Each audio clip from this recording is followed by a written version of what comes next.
Hello everyone, hi. ఈరోజు మా ఇంట్లో దమ్ బిర్యానీ చేస్తున్నానండి. చూసారా, చికెన్ బోన్స్ అండి, బాగా ఫ్రై చేసుకున్నాను బిర్యానీలో వేయడానికి.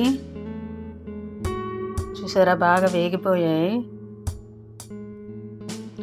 ఇప్పుడు బిర్యానీకి కావాల్సినవన్నీ వేస్తున్నానండి.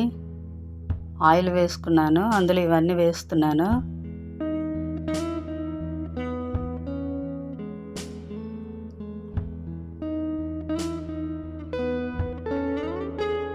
ఇందులో రైస్ వాష్ చేసుకొని మనం అందులో వేయాలండి. నెయ్యి వేస్తున్నానండి. రైస్ వాష్ చేసి వాటర్ కొలత తీసుకొని వేసాను. సాల్ట్ వేసాను, కొంచెం మిరియాల పొడి అండి. రైస్ పూర్తి అయిపోయిందండి.